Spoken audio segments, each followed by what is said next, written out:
യെശയ്യാ അധ്യായം 14. ബാബിലോൺ രാജാവ്. കർത്താവിന് യാക്കോബിൻ്റെ മേൽ കാരുണ്യം ഉണ്ടാവുകയും ഇസ്രായേലിനെ വീണ്ടും തിരഞ്ഞെടുത്ത് അവരെ സ്വന്തം ദേശത്ത് സ്ഥാപിക്കുകയും ചെയ്യും. വിദേശീയർ അവരോട് ചേർന്ന് യാക്കോബിൻ്റെ ഭവനത്തിൽ ലയിച്ചു ചേരും. ജനതകൾ അവരെ സ്വീകരിച്ച് അവരുടെ ദേശത്തേക്ക് നയിക്കും. ഇസ്രായേൽ കർത്താവിൻ്റെ ദേശത്ത് അവരെ ദാസീദാസന്മാരാക്കും. തങ്ങളെ അടിമപ്പെടുത്തിയവരെ അവർ അടിമകളാക്കും. തങ്ങളെ മർദ്ദിച്ചവരുടെ മേൽ അവർ ഭരണം നടത്തും. കർത്താവ് നിന്റെ വേദനയും കഷ്ടതയും നീ ചെയ്യേണ്ടി വന്ന കഠിനദാസ്യവും നീക്കി നിനക്ക് വിശ്രമം നൽകുമ്പോൾ ബാബിലോൺ രാജാവിനെ നീ ഇങ്ങനെ പരിഹസിക്കും: മർദ്ദകൻ എങ്ങനെ നശിച്ചു പോയി, അവൻ്റെ ഔദ്ധത്യം എങ്ങനെ നിലച്ചു. കർത്താവ് ദുഷ്ടന്റെ ദണ്ഡ് തകർത്തിരിക്കുന്നു. കോപാവേശത്താൽ ജനതകളെ നിരന്തരം പ്രഹരിക്കുകയും മർദ്ദന ഭരണം നടത്തുകയും ചെയ്തുകൊണ്ടിരിക്കുന്ന അധികാരികളുടെ ചെങ്കോൽ അവിടുന്ന് തകർത്തിരിക്കുന്നു. ഭൂമി മുഴുവൻ ശാന്തമായി വിശ്രമിക്കുന്നു.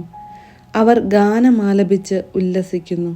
സരള മരങ്ങളും ലെബനോനിലെ ദേവദാരുക്കളും നിന്നെക്കുറിച്ച് സന്തോഷിച്ചു പറയുന്നു: നീ വീണുപോയതുകൊണ്ട് ആരും ഞങ്ങളെ വെട്ടി വീഴ്ത്താൻ വരുന്നില്ല.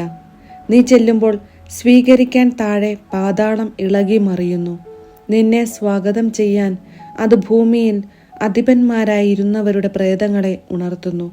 ജനതകളുടെ രാജാക്കന്മാരായിരുന്നവരെ അത് സിംഹാസനങ്ങളിൽ നിന്ന് എഴുന്നേൽപ്പിക്കുന്നു. അവർ നിന്നോട്: നീയും ഞങ്ങളെപ്പോലെ ബലഹീനനായി, നീയും ഞങ്ങൾക്ക് തുല്യനായിരിക്കുന്നു എന്ന് പറയും. നിന്റെ പ്രതാപവും വാദ്യഘോഷവും പാതാളത്തിലേക്ക് താഴ്ത്തപ്പെട്ടിരിക്കുന്നു. കീടങ്ങളാണ് നിന്റെ കിടക്ക, പുഴുക്കളാണ് നിന്റെ പുതപ്പ്.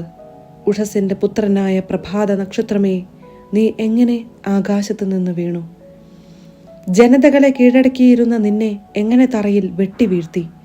നീ തന്നെത്താൻ പറഞ്ഞു: ഞാൻ സ്വർഗത്തിലേക്ക് കയറും, ഉന്നതത്തിൽ ദൈവത്തിൻ്റെ നക്ഷത്രങ്ങൾക്കുപരി എൻ്റെ സിംഹാസനം ഞാൻ സ്ഥാപിക്കും. ഉത്തരദിക്കിൻ്റെ അതിർത്തിയിലെ സമാഗമ പർവ്വതത്തിൻ്റെ മുകളിൽ ഞാൻ ഇരിക്കും. ഉന്നതമായ മേഘങ്ങൾക്കു മീതെ ഞാൻ കയറും. ഞാൻ അത്യുന്നതനെപ്പോലെ ആകും. എന്നാൽ നീ പാതാളത്തിൻ്റെ അഗാധ ഗർത്തത്തിലേക്ക് തള്ളിയിടപ്പെട്ടിരിക്കുന്നു. നിന്നെ കാണുന്നവർ തുറിച്ചു നോക്കി ചിന്തിക്കും: ഭൂമിയെ വിറപ്പിക്കുകയും രാജ്യങ്ങളെ ഇളക്കുകയും ലോകത്തെ മരുഭൂമിയാക്കുകയും അതിൻ്റെ നഗരങ്ങളെ കീഴടക്കുകയും തടവുകാരെ വീട്ടിലേക്ക് വിടാതിരിക്കുകയും ചെയ്തത് ഇവൻ തന്നെയല്ലേ? ജനതകളുടെ രാജാക്കന്മാർ താന്താങ്ങളുടെ ശവകുടീരങ്ങളിൽ മഹത്വത്തോടെ നിദ്ര കൊള്ളുന്നു. നീയാകട്ടെ ശവകുടീരത്തിൽ നിന്ന് പുറത്തെറിയപ്പെട്ടിരിക്കുന്നു. വാളിനിരയായി പാതാള ഗർത്തത്തിലെ കല്ലുകൾക്കിടയിലേക്ക് ഇറങ്ങിച്ചെന്നവരാൽ ചുറ്റപ്പെട്ട് നിന്ദ്യമായ അകാല മുളയെന്ന പോലെ, ചവിട്ടി അരയ്ക്കപ്പെട്ട മൃതശരീരമെന്ന പോലെ നീ കിടക്കുന്നു. സ്വന്തം ദേശം നശിപ്പിക്കുകയും സ്വന്തം ജനങ്ങളെ കൊന്നൊടുക്കുകയും ചെയ്ത നീ അവരോടുകൂടെ സംസ്കരിക്കപ്പെടുകയില്ല. തിന്മ പ്രവർത്തിക്കുന്നവരുടെ പിൻഗാമികളുടെ പേര് നിലനിൽക്കാതിരിക്കട്ടെ. പിതാക്കന്മാരുടെ അകൃത്യം നിമിത്തം മക്കളും വധിക്കപ്പെടട്ടെ. അവർ എഴുന്നേറ്റ് ഭൂമി കൈവശമാക്കുകയും ഭൂമുഖം നഗരങ്ങൾ കൊണ്ട് നിറയ്ക്കുകയും ചെയ്യാതിരിക്കേണ്ടതിന് തന്നെ. സൈന്യങ്ങളുടെ കർത്താവ് അരുളി ചെയ്യുന്നു: ഞാൻ അവർക്കെതിരായി എഴുന്നേറ്റ് ബാബിലോണിൽ നിന്ന് അവിടെ അവശേഷിക്കുന്നവരെയും അവരുടെ നാമത്തെയും അവരുടെ സന്താനങ്ങളെയും പിൻതലമുറകളെയും വിച്ഛേദിക്കും. ഞാൻ അതിനെ മുള്ളൻ പന്നിയുടെ ആസ്ഥാനവും നീർപ്പൊയ്കകളും ആക്കും. നാശത്തിൻ്റെ ചൂലുകൊണ്ട് ഞാൻ അതിനെ തൂത്തുകളയും. സൈന്യങ്ങളുടെ കർത്താവാണ് അരുളി ചെയ്തിരിക്കുന്നത്.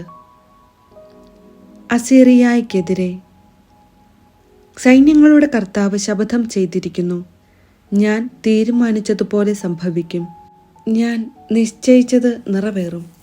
എൻ്റെ ദേശത്തുള്ള അസീറിയക്കാരനെ ഞാൻ തകർക്കും.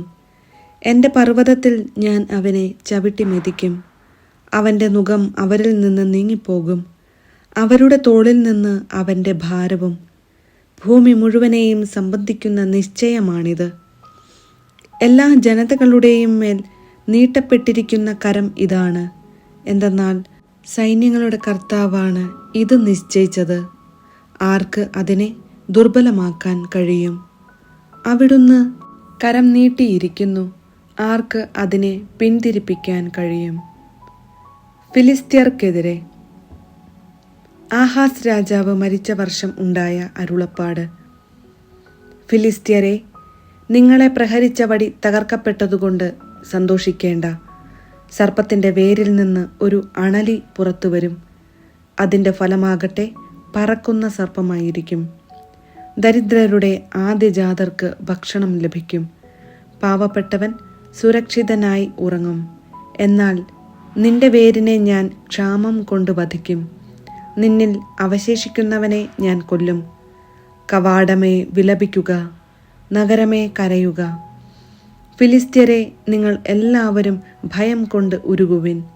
വടക്കുനിന്ന് ഒരു ധൂമപടലം ഉയരുന്നു. സൈന്യത്തിൽ നിന്ന് ആരും ഒഴിഞ്ഞു മാറുന്നില്ല.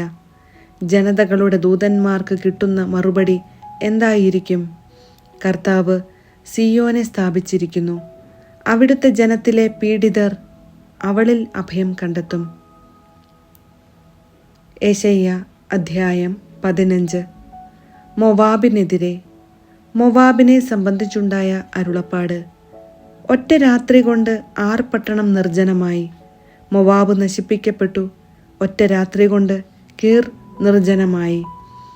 മൊവാബ് നശിപ്പിക്കപ്പെട്ടു. അതിനാൽ ദിബോന്റെ പുത്രി വിലപിക്കാൻ വേണ്ടി പൂജാഗിരിയിലേക്ക് പോയിരിക്കുന്നു. നെബോയെയും മെദേബായെയും കുറിച്ച് മൊവാബ് വിലപിക്കുന്നു. എല്ലാ ശിരസും മുണ്ടനം ചെയ്തിരിക്കുന്നു. എല്ലാവരുടെയും താടി ക്ഷൗരം ചെയ്തിരിക്കുന്നു. തെരുവീഥികളിലൂടെ അവർ ചാക്കുടുത്ത് നടക്കുന്നു. പുരമുകളിലും പൊതുസ്ഥലങ്ങളിലും എല്ലാവരും കരയുകയും കണ്ണീരൊഴുക്കുകയും ചെയ്യുന്നു. ഹെഷ്ബോണും എലയാലയും ഉറക്കെ കരയുന്നു. അവരുടെ സ്വരം യഹസ് വരെ കേൾക്കാം. മൊവാബിലെ ആയുധധാരികളും ഉച്ചത്തിൽ നിലവിളിക്കുന്നു. അവൻ്റെ ഹൃദയം വിറകൊള്ളുന്നു.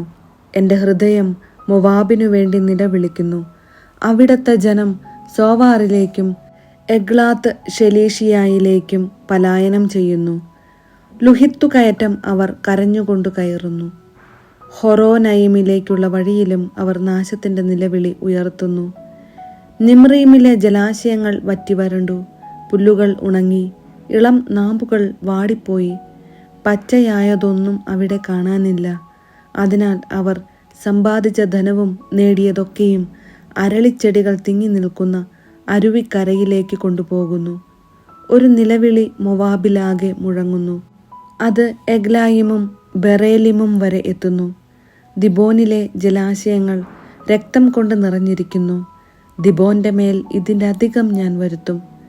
മൊവാബിൽ നിന്ന് രക്ഷപ്പെടുന്നവരുടെയും ദേശത്ത് അവശേഷിക്കുന്നവരുടെയും മേൽ ഒരു സിംഹത്തെ ഞാൻ അയക്കും.